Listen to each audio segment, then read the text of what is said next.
everybody. Welcome to this week's episode of News for Normies. I'm your host, Millennial Meditations, bringing you a week's worth of news in a somewhat short time frame. This one may go a little long, but we'll see. And yes, the tinfoil top hat is staying on this entire episode. I feel like it is appropriate this time. So thank you for watching. Make sure you are subscribed down below there. I always get this backwards. Down below there in the description. Like and share with some normies in your life, especially people who are more concerned about what their favorite sports ball team is doing and not what, elected members of Congress who funnel your tax money away, what they're doing. That's going to come up a lot in this episode. So, that's the biz. Like, share, subscribe, and follow me on Twitch where I do some gaming stuff. It's usually apolitical, so it's nice to get a break from all this stuff every once in a while. With all that being said, let's get into the news. So, this week we are going to start in New York City. Staten Island apparently wants to secede from New York City since Zohran Mamdani was elected.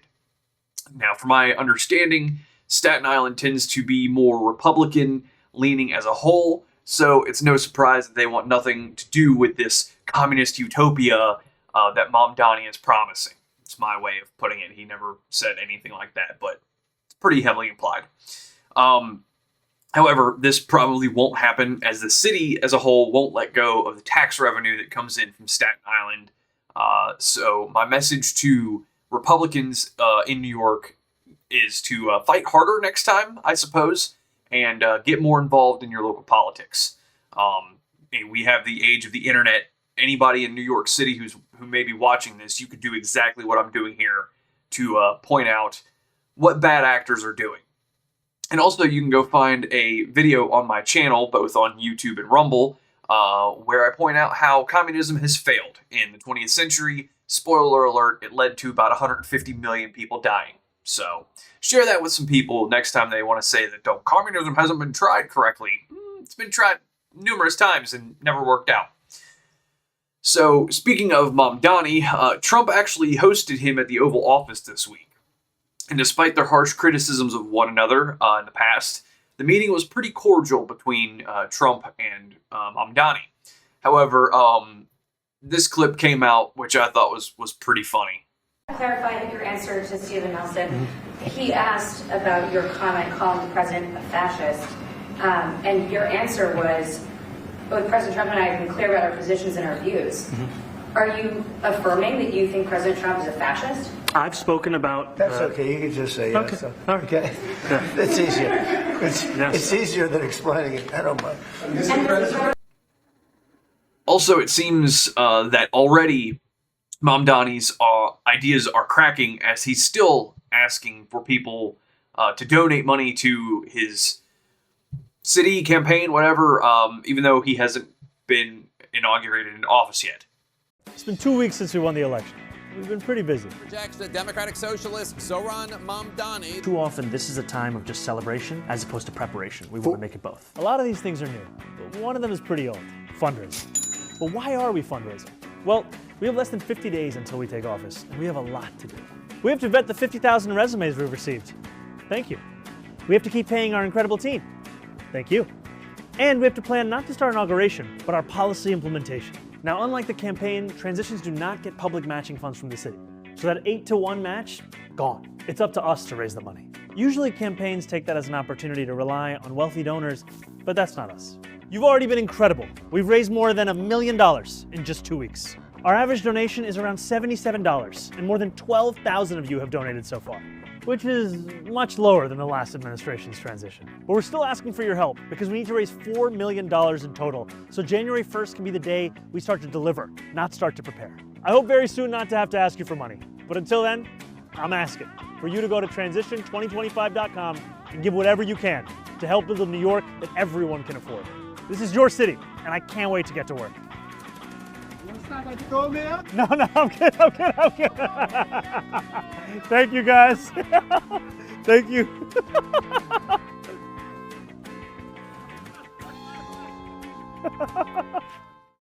Yeah, so that's how socialism, communism always works. You know, they always want more and more. Sound familiar? And to quote Margaret Thatcher, quote, "The problem with socialism is that you eventually run out of other people's money," end quote. So, good luck, New York. And as I have stated many, many times, if you leave that shithole, leave your shitty politics there too, because you continue to vote for Democrats that have ran that city into the ground. So, enough said on that. But speaking of Trump a little bit, we'll get back into him later in the episode. But some good news right now is Trump says that the tariff dividends will be paid out sometime in the middle of 2026. I may have mentioned this last week, so forgive me if I've already covered this.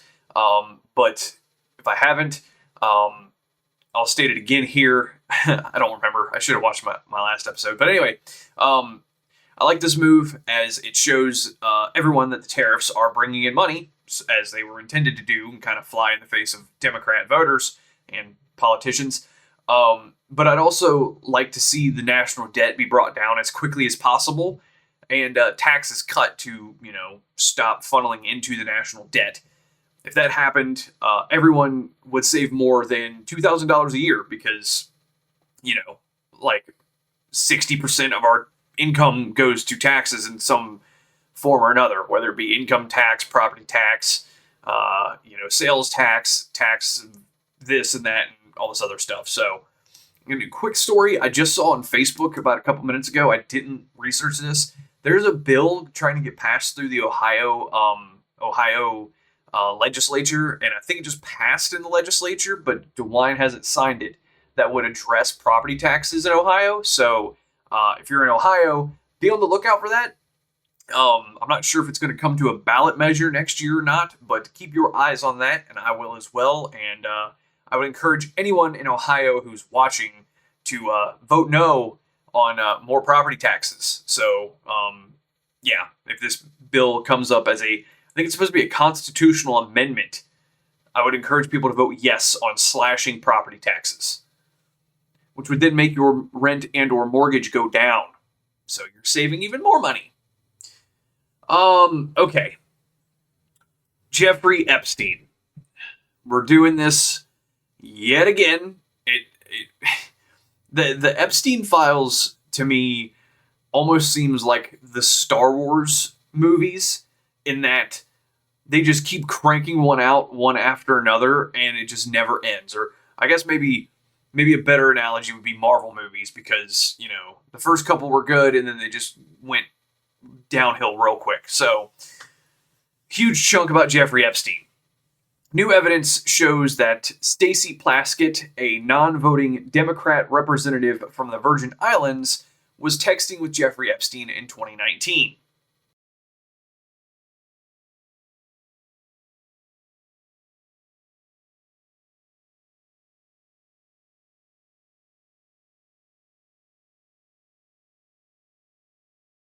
This was when Barack Obama was president of the United States. And while we were once driving through a struggling neighborhood in Chicago, he commented that only black people could live that way. Attorney-client privilege, yes, I will turn it over. You, as my friend Mr. Meadows pointed out, misled this committee even today in a written submission that contradicted your testimony. You have suggested you are going to review that. Are you going to review it in our next break to correct the record, yes or no? Yes. Question, you helped out the president's campaign, or were involved in the campaign as a representative, as a spokesman, even in your words today. It was your idea for the campaign dating back to 2011. Is that accurate, yes or no? Yes. Mr. Weisenberg and other individuals, Ms. Rona. Who are those individuals? Are they with the Trump organization? They are. Are there other people that we should be meeting with? So, Alan Weisselberg is the chief financial officer. You got to quickly give us as many names as you can, so we can get to them. Yes, ma'am. Is Ms. Rona, what is Ms. Rona's position? Rona Graff is Mr. Trump's executive assistant. And would she be able to corroborate many of the statements that you've made here? Yes, her office is directly next to his, and she's involved in a lot that went on. So, as shown in this clip here, she was actively texting with Epstein himself, the Jeffrey Epstein, during a congressional hearing about him before he was arrested. So she was texting him in real time, and Epstein was allegedly watching the hearing in real time and was offering Plaskett guidance on questions to ask during the hearing. So in my opinion, she should at least be ousted from Congress, as she was obviously being controlled by Epstein. There is no doubt in my mind about that one. Calls for Plaskett's censure were brought up, but this was shot down as 3 Republicans voted no, along with Democrats, for her to face some kind of consequence and accountability for this. So I want to be shocked, but I'm not. And then it gets even weirder. Trump called for the files to be released, which he flip-flopped on from earlier this year. So again, I think the Marvel movie analogy fits perfectly here. And then very quickly, both the House of Representatives and the Senate voted almost unanimously on both chambers to release the files, which kind of smells funny to me. I don't know exactly what all was in the bill that they passed, but it's almost impossible for both parties to completely agree on anything in DC. So if it's too good to be true, it probably is. The one holdout in the House was Clay Higgins, a Republican representative from Louisiana. He said on X that the bill, quote, abandons 250 years of criminal justice procedure in America, end quote. While I agree with the sentiment, I'm not sure how this is the case. One, Pam Bondi has completely botched this whole thing. I mean, go back to earlier this year when she said, oh, the files are on my desk, we'll have them day one. And then the whole Bindergate thing that came out when no new information was put out about Jeffrey Epstein to... Yeah, it's all so convoluted. But a bill was drafted and voted for in both chambers of Congress, and President Trump did sign this bill to release the files. So now we wait until they actually are. So we'll do another round of Jeffrey Epstein in the near future, I guess. It just makes my brain hurt. It does. So hopefully this comes out and at some point, and people can stop bitching about this and move on to something else. Now, Jasmine Crockett, the smartest person in Congress, let me tell you that, thought she would get a one-up on Republicans with this, but she just made herself look stupid. You talked about Republicans taking money from a Jeffrey Epstein. Here's what you said.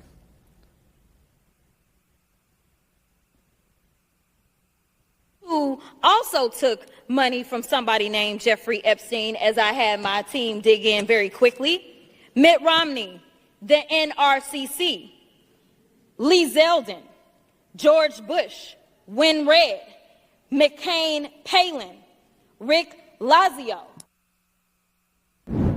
You mentioned Lee Zeldin there. He's now a cabinet secretary. He responded and said it was actually Dr. Jeffrey Epstein, who's a doctor that doesn't have any relation to the convicted sex trafficker. Unfortunate for that doctor, but that is who donated to a prior campaign of his. Do you want to correct the record on the people that you... Listen, I never said that it was that Jeffrey Epstein. Just so that people understand, when you make a donation, your picture is not there.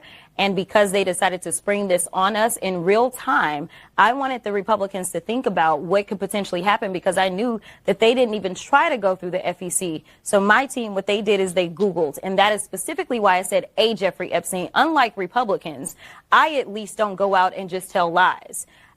Because it was not the same one, that's fine. But when Lee Zeldin had something to say, all he had to say was it was a different Jeffrey Epstein. He admitted that he did receive donations from a Jeffrey Epstein, so at least I wasn't trying to mislead people. Now, have I dug in to find out who this doctor is? I have not. So I will trust and take what he says, is that it wasn't that Jeffrey Epstein, but I was not attempting to mislead anybody. I literally had maybe 20 minutes before I had to do that debate. Yeah, but people might see that and say, well, you're trying to make it sound like he took money from I did not know. A registered sex offender. No, but I literally did not know. When you search FEC files, and that's what I had my team to do, I texted them and I said, listen, we're going up. They are saying that she took donations. Right, but someone might say, well, your team should have done the homework to make sure it wasn't the convicted sex trafficker. Within 20 minutes, you could not find that out, not from just doing a quick search on FEC. So, number one, I made sure that I was clear that it was a Jeffrey Epstein, but I never said that it was specifically that Jeffrey Epstein, because I knew that we would need more time to really dig in. So, in case you didn't catch that, Crockett was literally implying that everyone she listed took money from the Jeffrey Epstein. I know she said that they took money from a man named Jeffrey Epstein, but the implication was that it was from the Jeffrey Epstein, the convicted human trafficker, sex offender Jeffrey Epstein. So, and for her to, it amazes me the hoops that Democrats will go through to cry victim when they fucked up. Like, just admit, like, yeah, this was a bad look. We should have waited till we had all the information. Could have just said that and took it, and people would respect you for that. But when you play the victim card, people don't respect you. So how she is still in office is beyond me. And if I remember correctly, she's from a district in Texas. What the fuck are you doing, Texas? Like, y'all are better than this. Get her out next time it comes up for a vote to elect your representatives in DC. And we're not done with Jeffrey Epstein, by the way. Actually, this is more about his girlfriend, Ghislaine Maxwell. Ghislaine Maxwell's attorney, Leah Sapien, I think is how you pronounce it, confirmed that several prison staffers who were presiding over Maxwell in prison, these prison staffers were fired for breaking into Maxwell's emails between her and her attorney. Big no-no. Jamie Raskin, a Democrat congressman, was then given Ghislaine Maxwell's private emails, which is illegal and unconstitutional. Raskin apparently believed that his former position as a law professor, allowed him to just circumvent the law in the Bill of Rights. And you would think somebody that was a professor of law would know better, but no, because that's not how Democrats roll. In my opinion, Raskin should also be ousted from Congress and possibly brought up on charges too, because this is blatantly a violation of the Bill of Rights. And again, it's so funny to me how Democrats, like Letitia James and many others, say no one is above the law when they're talking about Trump, while they are actively breaking the law themselves. Also, to reiterate, as I've said many times on here before, if a Democrat is accusing someone of wrongdoing, they are more than likely projecting their own guilt onto others. This is not to say that Republicans are incapable of breaking the laws and being immoral people, because they absolutely are. We're all people. Everybody is flawed. But it's just, there's been just time and time again that the biggest Democrat critics of President Trump and Republicans end up getting caught breaking the law themselves. And if you disagree with me, please let me know in the comments below. I would love to know how I am wrong here. So, moving on. Oh, I should have said this at the top of the video too, so if you're still watching, thank you. There are references for almost every one of these stories down below, except one, and I will address that later. Several congressmen and women put out a video encouraging military personnel to disobey Trump. I'm Senator Alyssa Slotkin. Senator Mark Kelly. Representative Chris DeLuzio. Congresswoman Maggie Goodlander. Representative Chrissy Houlihan. Congressman Jason Crow. I was a captain in the United States Navy. Former CIA officer. Former Navy. Former paratrooper and Army Ranger. Former intelligence officer. Former Air Force. We want to speak directly to members of the military and the intelligence community who take risks each day to keep Americans safe. We know you are under enormous stress and pressure right now. Americans trust their military. But that trust is at risk. This administration is pitting our uniformed military and intelligence community professionals against American citizens. Like us. You all swore an oath to protect and defend this Constitution. Right now, the threats to our Constitution aren't just coming from abroad, but from right here at home. Our laws are clear. You can refuse illegal orders.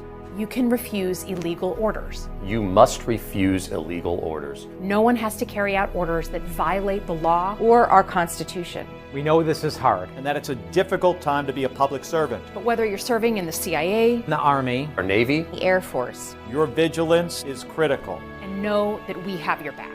Because now, more than ever, The American people need you. We need you to stand up for our laws, our Constitution, And who we are as Americans. Don't give up. don't give up. Don't give up. don't give up the ship.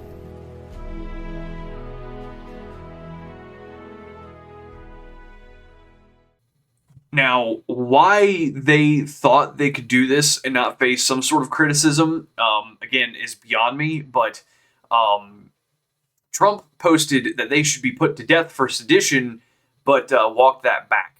To which I say, yeah, that's not good, and that's not how the law actually works. Sedition is not punishable by death. Treason is, and there are very clear guidelines on what is and isn't treason. Now, Senator Chris Murphy had this to say in response to Trump's post on social media. President of the United States just called for Democratic members of Congress to be executed. This is not normal. We cannot allow this to feel normal. This, as far as I know, has never happened before in the history of the country. Every Democratic member of the Senate and the House, their life is in jeopardy right now, especially those that were specifically targeted by this social media post. Democratic senators and House members who were simply saying that no member of the military should act illegally or in violation of the Constitution. The President of the United States just called for members of Congress to be executed. If you are a person of influence in this country, maybe it's time to pick a fucking side. If you are a Republican in Congress, if you are a Republican governor, maybe it's time to draw a line in the sand and say that under no circumstances should the President of the United States be calling on his political opposition to be hanged. We are at a very dangerous moment right now. The President is engaged in the wholesale incitement, endorsement, and rationalization of political violence in this country. This is a very slippery slope that we are on. This is a moment for people to step up, for Republicans to step up, for business leaders to step up. Anybody who has a voice or a soapbox in this country needs to draw a line in the sand and say that it is not acceptable for the President of the United States to call on the murder of his political opposition. And to that, I would say, Senator Murphy, my side is the one that you are trying to kill. Lest we forget the Summer of Love in 2020, where roughly 30 people were killed and over $2 billion of property damage was done, all by Democrats and agitators from the left, 2 assassination attempts on Trump, and 1 successful assassination of Charlie Kirk. So spare me the fucking tears from your side while your useful idiots are out there destroying and killing people in the streets. Spare me the tears and get your own side reined in. Now, another story about a representative from Texas, which I actually don't agree with this one here. Dan Crenshaw, or Eye Patch McCain as some people call him, has been banned from traveling internationally for congressional purposes after an, quote, alcohol-related incident, end quote, in Mexico that happened back in the summer. However, this incident wasn't a car crash or a bar brawl or anything like that. Apparently, Crenshaw was, quote, having drinks with a group of Mexican officials, end quote, when one of them made a crude joke to which Crenshaw toasted to. So he's like, oh yeah, it's funny, whatever. This joke was made in the presence of a woman, and apparently she was uncomfortable. Okay, I can track so far. I'm not sure exactly what the joke was, but also not surprising coming from Mexico. So, because Dan Crenshaw laughed at a joke, he's been banned from international travel for congressional purposes. Okay. Banning Crenshaw from traveling for congressional purposes over a joke seems like an overreach by the Republicans. And I would say that a lot of them have made similar jokes around their own staffers before. So, again, seems kind of like projection a little bit. And I would say maybe focus on bigger issues than a joke. Like, I don't know, the Muslim invasion of the United States, which we'll get into later. And one more little quick one. Marjorie Taylor Greene, who everybody has heard of at this point, has been going after President Trump recently for the Epstein files and some of his policies, to which Trump threatened to endorse her political opponent for the next election. Because of this and the president branding her a traitor to the MAGA movement, she announced that she will resign from Congress on January 5th of 2026. Now, from what I've seen, Marjorie Taylor Greene has flip-flopped on many issues since she's been in office, so I honestly welcome this resignation. And if you can't take the heat, get out of the kitchen. That's all. And, you know, I get people may change their mind on things here and there as they are presented new information, but when you completely flip-flop on your principles or from what got you elected into office, then it shows that you were only in it for your own self-purposes. So, at least in this case, some of the trash has taken itself out.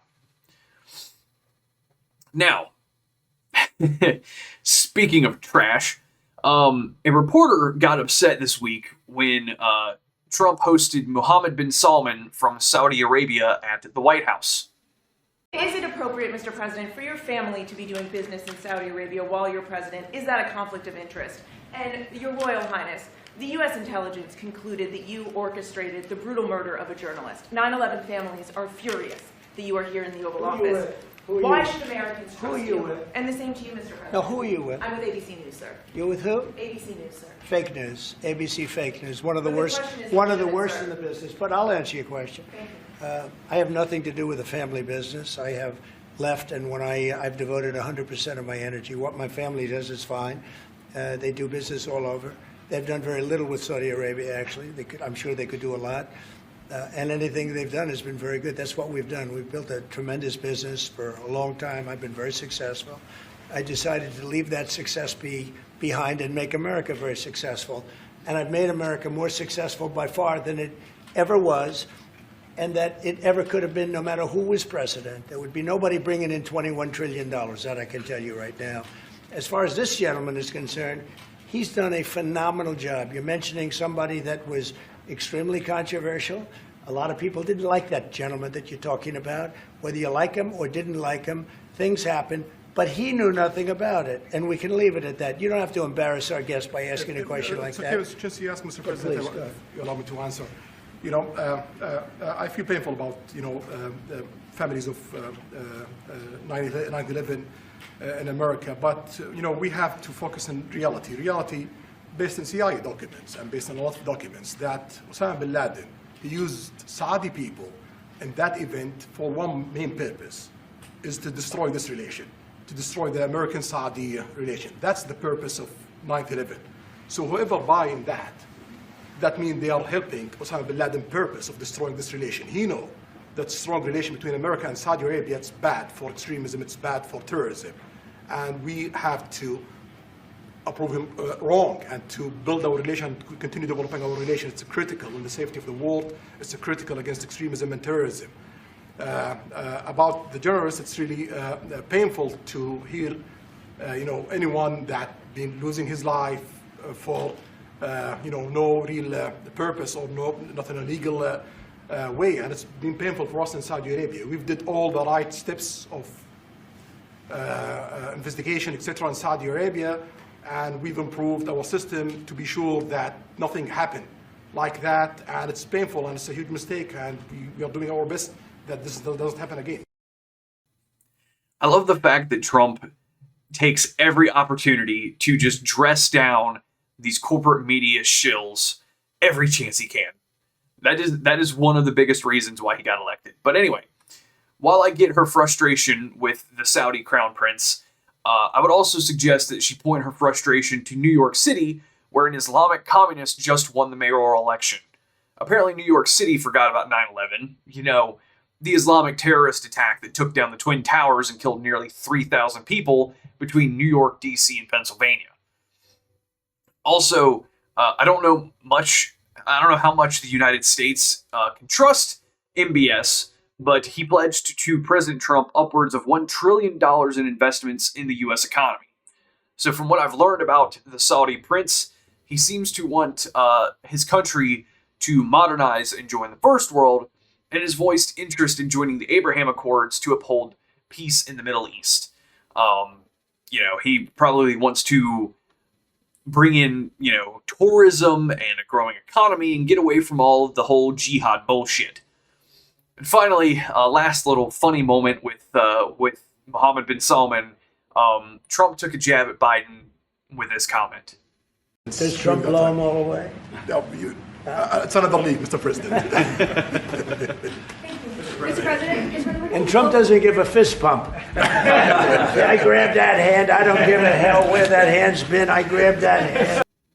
Yeah, so the thing with the ABC reporter and the jab at Biden all happened in the same, span of a couple minutes. So, again, I love the fact that Trump will just pretty much tell people, fuck you, right to their face. Now, buckle in, kids, because this one's going to get interesting.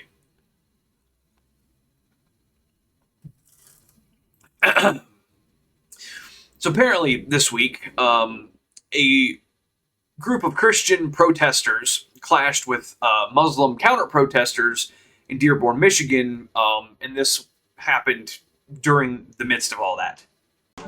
I believe they're going to cancel the 6:30 City Hall meeting because everybody's chimping the fuck out. They're chimping the fuck out.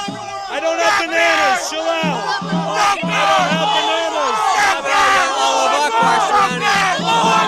This is not America. This is an insurgency. They are taking over our country. They're taking over our country. They want us all dead. Let's go. Wow, what's happening right now? People are pushing. Wow. This is Dearborn, Michigan right now. Yes, this is Dearborn, Michigan. Any racist is not welcome. No races here. If you can't be peaceful, but every race is welcome. If you're a racist, you're not welcome. At all, we do not. Every race is welcome. 1, 2, 3. Our president is a pedophile. So, from what I read, the guy in the video, his name is Jake Lang. He was one of the people at the January 6th protest. Why he was in Dearborn, Michigan, I'm not entirely sure, but a little bit of a correlation. Kind of one of the reasons I had on the tinfoil top hat today. But I'm not entirely sure what started this, but if I had to guess, people in Dearborn are probably fed up with hearing this at 5 o'clock in the morning.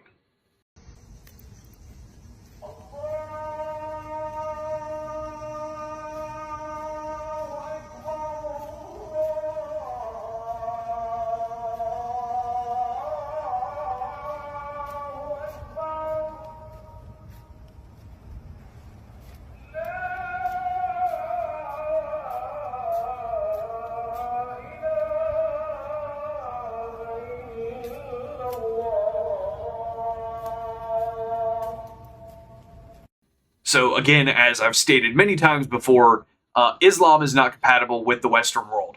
Look what has happened to Europe in the last several years as they've just imported an untold amount of people from, predominantly Muslim countries. Violent crimes have skyrocketed. Women are being sexually assaulted every day. And London elected a Muslim mayor too, all while groups that advocate for Islam always play the victim card. That is how the modern jihad takes place, as, prominent Muslim preachers, whatever they're called, have said. There was one where a guy said the modern jihad takes place at the ballot box, not the bullet box. So, they're trying to win elections. And I also heard another stat. There are numerous Muslim candidates up for election all across the United States. And this is even condoned in the Quran to, play the victim and be like, oh no, we're just normal people. And then they get in and it's like, ha, off with your head because you're gay. So I would encourage you not to put up with this bullshit and educate yourselves, please. And I would also say, if you want to peacefully protest, make a fried bologna and bacon sandwich for lunch every day and drive around with your windows down while blaring various forms of metal music. As in the Muslim faith, metal music is seen as demonic and satanic. You know, I know the Christian church has had that criticism too, but I'll get there in a second. And yeah, any metal band will do. So you go classic with 80s, like bands like Metallica, Megadeth, Skid Row, Motley Crue, all the hair metal bands. Moving to the 90s with Pantera and more. Or if you also don't want to listen to the scary demonic music, and you want more Christian bands, you could start on the softer side and go with Striper or Skillet, and then slowly shift to heavier bands like Fit for a King, Wage War, and Demon Hunter. Just some suggestions. Yeah. So that's what's going on in Dearborn, but now we're moving to Minnesota. Somali refugees in Minnesota have apparently been sending their welfare money to terrorist group Al-Shabaab, which is an offshoot of Al-Qaeda. Millions of dollars were funneled from sources such as Minnesota's Department of Human Services, the Housing Stabilization Services Program, and Medicaid. 8 people were arrested for this fraud, with 6 of them being of Somali descent. I'm not sure if they, came straight from Somalia or their parents did or whatever, but because of this fraud scheme being uncovered, Governor Tampon Tim Walz has come under some scrutiny, and the state shut down the Housing Stabilization Services Program on October 31st of this year. And when Ilhan Omar was asked for comment, she said, quote, "You'll have to ask my brother husband," end quote. Kidding, she was never asked about this or said that quote. I'm just being a bit of a smartass. Again, funny how, Ilhan Omar represents Minnesota and then this kind of fraud stuff is happening there. Real interesting. Again, tinfoil top hat. Now, speaking of welfare programs, Agriculture Secretary Brooke Rollins said on Thursday that the Trump administration plans to have all recipients of SNAP reapply for the program in an attempt to combat fraud within said program. Rollins also said that data collected from 29 Republican states showed, quote, 186,000 deceased men and women and children in this country are receiving a check, end quote, and implied that data from blue states is likely much higher. Now, I would largely agree with that, as we just saw in Minnesota. But as a taxpayer, I am all for sorting out this kind of fraud in programs like this. Get rid of the fraud and waste and quit stealing my money via taxes. And again, if you disagree, I would love to hear your comment down below. Now, moving on to work, which is kind of complete opposite end of this, I suppose. Ford CEO Jim Farley recently said in an interview that the company can't fill 5,000 mechanic jobs.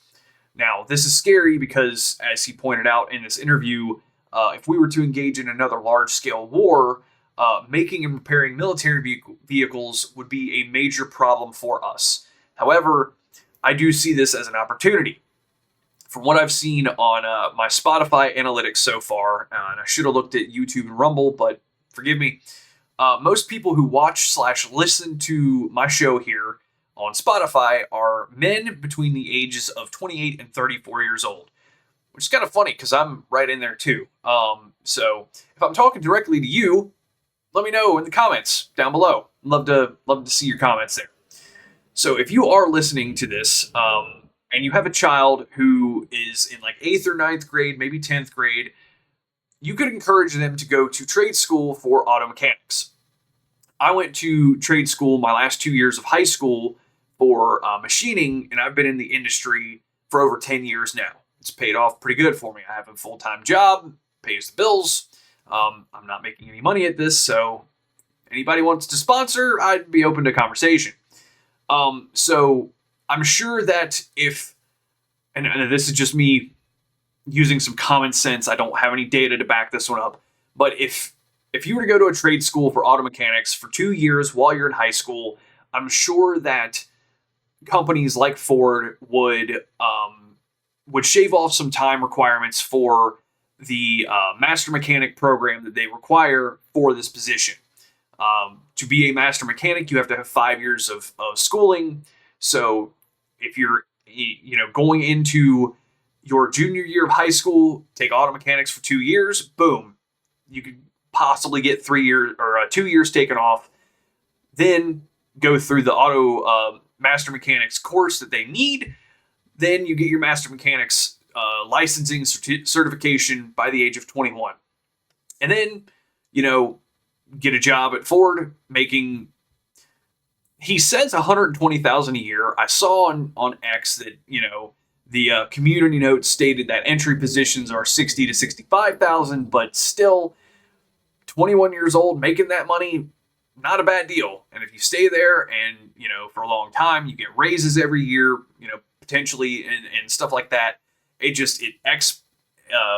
grows exponentially on itself. So, also, if Ford is seeing this problem, I would be willing to bet that every car manufacturer is probably facing the same problem as well, meaning the opportunity for work is wide open. And at that point, you could kind of negotiate your own salary, So, long-winded spiel to say, if you got a kid going into high school, get them into auto mechanics. By the time they're 21, they could be a master mechanic and have a good living. So, speaking of the market, crypto prices fell this week, marking concerns for cryptocurrency investors. However, as we've seen with the stock market, like earlier this year when Trump implemented the tariffs, the stock market took a major dip and then came back up. So, prices rise and fall. This is not financial advice. Please invest money at your own risk. I am not a financial advisor. I am just a dude on the internet talking. In my opinion, not financial advice. When prices fall, like we're seeing now, it would be a good time to buy into Bitcoin and other popular cryptocurrencies. Don't go buying, snail coin or whatever's out there. But again, I am not a financial advisor. This is not financial advice, just my own opinion. Do not come at me if you lose money. I told you to invest at your own risk. I am not a financial advisor. So, if you own some crypto and are worried about this, let me know. Because I bought some a long while ago and then just held it and haven't really bought any more. So, yeah, just kind of got out of it, I suppose. Man, throat is really dry today. Now, this next story is the one that I said at the top that I don't have a source for. I swear I saw something pop up from X or Truth Social or whatever on my phone, and I never found a source for this, so I'm laying it out now. That way, if anybody tries to come at me for this, I'm telling you now, I've tried finding a source, so forgive me on this one. However, the FBI concludes that Tyler Robinson acted alone the day that he shot Charlie Kirk. Okay. While everyone agrees that he was the lone shooter, as that we've gathered from the evidence put out so far, we want to know if who he was in communication with beforehand. And again, I don't know where I saw this, and I tried to find a source, but I apologize, I couldn't. So, I don't know, maybe it'll resurface, I don't know. But, yeah, as I stated when Charlie Kirk was assassinated for his political beliefs, immediately afterwards, there were some interesting Discord servers that got shut down that he may or may not have been associated with. So that's what people want to know, is who he was in communication with and who knew about this beforehand. But I think by stating this openly that I tried finding a source, and couldn't, but I swear I saw this, it gives me a little bit more credence than people like Candace Owens, who just, make shit up when they want to and just like, oh, trust me, bro. So, yeah. If you haven't guessed, I'm not a huge fan of Candace Owens anymore. Now, first time in American history, setting some records now, I suppose, 5 Antifa members have been convicted on terrorism charges. These 5 terrorists were involved in the attack on the ICE detention facility in the ICE Prairieland detention facility in Alvarado, Texas on July 4th of this year. Each one of these terrorists now faces up to 15 years in prison, which I personally think is not long enough. However, since this is the first case that has been successful against Antifa in the United States, I imagine more of these domestic terrorists will face similar charges. I was actually just listening to a podcast right before recording this from Patrick Bet-David. He's done at least a 10-part series now on the mafia in the U.S., and he was interviewing 2 guys, that were pretty high up in the mafia, but he's also interjected some interview clips with Rudy Giuliani, and Giuliani said that violent crime in the U.S. reached pretty high numbers in the late 60s and then came down by the late 70s.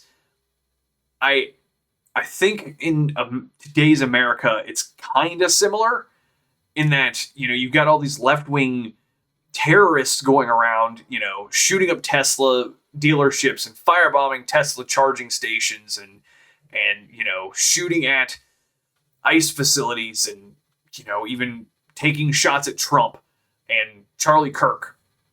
I think it's a similar thing, and at least for now, the judicial hammer needs to be brought down hard on these people. So, again, if you disagree, I would love to hear your thoughts on that. And speaking of assassination attempts on Trump, we're going to end with Tucker Carlson. Now, I've not liked Tucker Carlson very recently, as I feel like he's been cozying up with some not so great people. I mean, specifically Nick Fuentes. Fuck that guy. But Tucker Carlson recently put out an episode solely about Thomas Matthew Crooks. This was the guy that allegedly, I think it's pretty well known, but he was the guy that tried the first assassination attempt on Trump, when Trump got hit in the ear. This episode, in my opinion, didn't show us much new information about Crooks, except that he did have a pretty well-established presence on the internet and communication with an account, I believe it was on YouTube, named Willie Tepes. Not much is known about this Willie Tepes, as this account interacted Crooks very briefly, and, just kind of went quiet. So, weird. In my opinion, this is probably an insider with the FBI. And we've seen that the FBI stages shit like this all the time. The Gretchen Whitmer thing, they've coaxed mentally challenged people before to, try to go set pipe bombs places, and then when they go do it, they arrest them. The FBI arrests them, and they're like, oh, we stopped this domestic terrorist. It's like, well, you created the domestic terrorist. So, with all that being said, that would explain why, even now, under the Trump administration, we still don't know much about Crooks.